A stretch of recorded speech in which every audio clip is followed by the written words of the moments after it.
नमस्कार दोस्तों, स्वागत है आपका फिर से एक बार नया वीडियो में। मैं आप लोग को लेकर आ चुका हूँ बिहार बोर्ड इंटर परीक्षा 2026 का फिजिक्स का चैप्टर नंबर फर्स्ट वैद्युत आवेश तथा क्षेत्र का। मैं आप लोगों को सब्जेक्टिव इस वीडियो में सब्जेक्टिव कराने वाला हूँ। इस वीडियो में हम लोग सब्जेक्टिव पर चर्चा करेंगे जो हर बार बोर्ड एग्जाम में VVI है, जो हर बार बोर्ड एग्जाम में पूछे जाते हैं प्रश्न सभी के सभी। तो मैं आप लोगों को 10 प्लस क्वेश्चन कराने वाला हूँ। ठीक है, चलिए पहले प्रश्न की तरफ बढ़ते हैं। अगर वीडियो अच्छा लगे तो चैनल को सब्सक्राइब करो, लाइक करो और दोस्तों के साथ शेयर भी करो। चलिए पहला प्रश्न क्या बोल रहा है। पहला प्रश्न आप लोगों के सामने ये रहा, मेरा ये नोट्स का है। ये भाई बोर्ड एग्जाम 2025 में क्वेश्चन पूछा गया। आवेश के आयतन घनत्व की परिभाषा दे एवं इसके इसके इसके एसआई मात्रक को भी लिखे। ठीक है, अगर आप लोगों को इसका PDF चाहिए तो मेरे टेलीग्राम में जुड़ जाओ। टेलीग्राम मेरा डिस्क्रिप्शन के लिंक में लगा हुआ, आप लोग जुड़ जाओ, वहाँ पर मिल जाएगा। पहला क्या बोल रहा है, आवेश के आयतन घनत्व। तो पहले आप लोग लिखने का तरीका देखो। आवेश के आयतन घनत्व लिख देना, हेडिंग मार देना और नीचे से अंडरलाइन कर देना। लिखना है किसी आवेश चालक के एकांक आयतन में उपस्थित कुल आवेशों को उस चालक का आयतन आवेश घनत्व कहलाता है। इसे रो द्वारा सूचित किया जाता है। आयतन आवेश घनत्व बराबर कुल आवेश आवेश बटा कुल आयतन होता है। इसका एसआई मात्रक भी पूछा है, तो इसका एसआई मात्रक कूलम पर मीटर क्यूब होता है। ठीक है, अगला प्रश्न बढ़ते हैं क्वेश्चन नंबर 2। ये 2020 में क्वेश्चन पूछा गया है। विद्युत क्षेत्र की तीव्रता से आप क्या समझते हैं? क्या समझते हैं? तो विद्युत क्षेत्र की तीव्रता से पहले हेडिंग डाल देना, ऐसे लिखना। ठीक है, बोर्ड एग्जाम में है, ऐसे हेडिंग डाल कर लिखना नीचे से कि किसी विद्युत क्षेत्र में उपस्थित एकांक कूलम्ब आवेश पर आरोपित वैद्युत बल विद्युत क्षेत्र की तीव्रता कहलाती है। इसे ई द्वारा सूचित किया जाता है। और फिगर बना के ऐसे करोगे तो आपका एक भी मार्क्स नहीं काटेगा, 2 का 2 मार्क्स देगा आपको।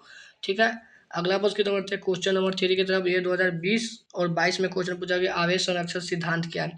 तो आवेश संरक्षण सिद्धांत ऐसे लिखकर हेडिंग मार देना। ठीक है, नीचे से अंडरलाइन कर देना और नीचे से एक लाइन छोड़ कर लिखना। क्या लिखना?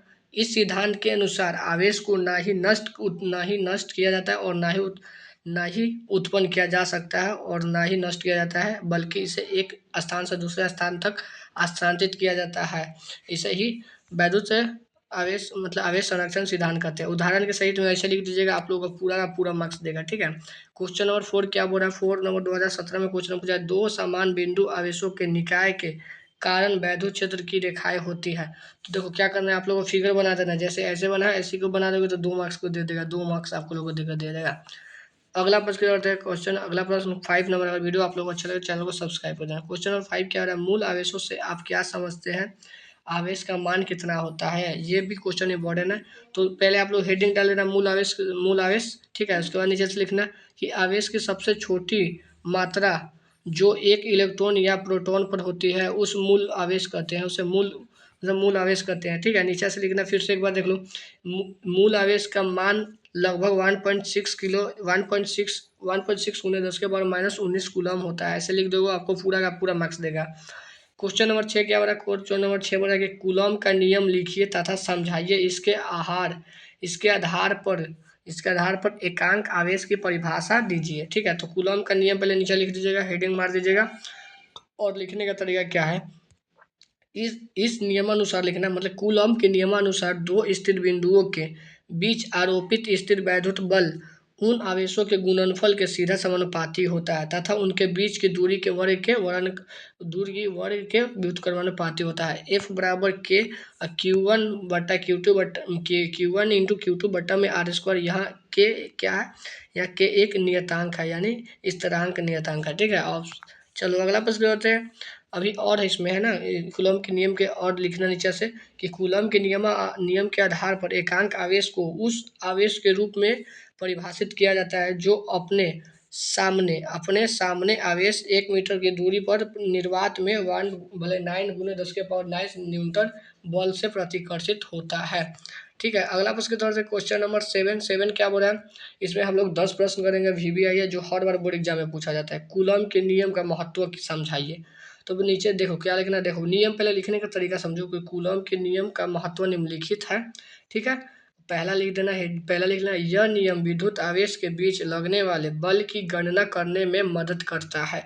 पहला हो गया इसका महत्व। दूसरा मैंने यहाँ पर देखो जिसमें कितना बोला है कि कूलम के नियम का महत्व लिखना है, तो लिखो, पहले एक लिख लेना। दूसरा डाल लेना, यह नियम विद्युत क्षेत्र, विद्युत विभव और विद्युत बल की गणना में मदद करता है। ठीक है, 2 लिख लिए, 2 मार्क्स का क्वेश्चन है। अगर 5 लिखो तो और अच्छा है। यह तीसरा लिखना है, यह नियम दो आवेशित वस्तुओं के बीच की दूरी मापने में मदद करता है।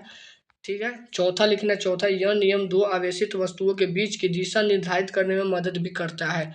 और पांचवा लिखना, इसका पांचवा, यह नियम बहुत बड़ी दूरियों से होकर बहुत छोटी दूरियों तक सत्य है। ठीक है। अगर आप लोगों को वीडियो अच्छा लगे तो भाई चैनल को क्लिक सब्सक्राइब कर देना, ये लाइक भी कर देना। चलो अगला प्रश्न करते हैं। क्वेश्चन नंबर 8 क्या बोला है? बहुल बहुल आवेशों के बीच के लिए अध्यारोपण का सिद्धांत समझाइए।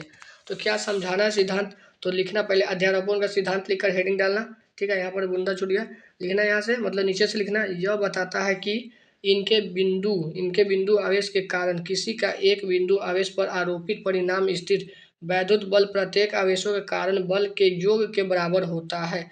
ठीक है। क्वेश्चन नंबर 9 क्या बोला? क्वेश्चन नंबर 9 बोला कि मतलब स्थिर वैद्युत तथा गुरुत्वीय पारंपरिक क्रियाओं के बीच दो समानताएं तथा विषमताएं बताइए। तो क्या होगा? तो स्थिर वैद्युत तथा गुरुत्वीय पारंपरिक क्रियाएं के बीच दो समानताएं तथा विषमताएं ये हैं। ठीक है। नीचे से लिखना समानताएं क्या है। तो यहाँ पर देखो समानताएं ये है और विषमताएं नीचे है। तो समानताएं पहले लिखकर हेडिंग डालना। लिखना पहला, ये दोनों बल आवेशित वस्तुओं के बीच लगता है। ठीक है, पहला। दूसरा, दोनों दोनों बल अलग अलग सूत्रों और स्थिरांकों का इस्तेमाल करके निकाला जाता है। और विषमताएं का भी दो लिखना। ये विषमताएं लिखकर हेडिंग डालना। नीचे पहला से लिखना, स्थिर वैद्युत बल आवेशित वस्तुओं के बीच लगता है, जबकि गुरुत्वाकर्षण बल द्रव्यमान वाली वस्तुओं के बीच लगता है। दूसरा लिखना, दूसरा नीचे से लिखना, स्थिर वैद्युत बल गुरुत्वाकर्षण बल की तुलना में बहुत मजबूत होता है। ठीक है। अगला प्रश्न होता है क्वेश्चन नंबर 10 क्या बोल रहा है? विद्युत बल रेखाएं किसे कहते हैं? विद्युत बल रेखाएं का गुण क्या है? ये 2 मार्क्स में क्वेश्चन पूछेगा। तो क्या लिखना है, कैसे लिखना है?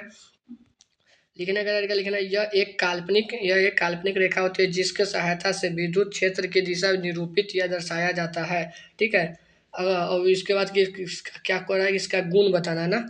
तो पहला गुण क्या लिखना? पहला गुण लिखना, विद्युत बल रेखाएं धनावेश से निकल कर ऋणावेश की ओर जाती है, पहला गुण। इसका दूसरा गुण, दो विद्युत क्षेत्र रेखाएं कभी एक दूसरे को प्रतिच्छेदित नहीं करती, यानी कभी नहीं काटती है।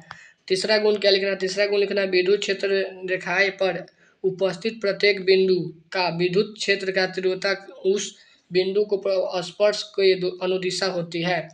अब 11 नंबर क्वेश्चन क्या बोला? 11 नंबर यह बोल रहा है कि विद्युत द्विध्रुव से क्या तात्पर्य है, उदाहरण सहित बताइए तथा विद्युत द्विध्रुव आघूर्ण की परिभाषा दीजिए। ये आप लोग सब्जेक्टिव करा भाई, बीवीआई ये सारे बोर्ड एग्जाम में पूछे गए हैं।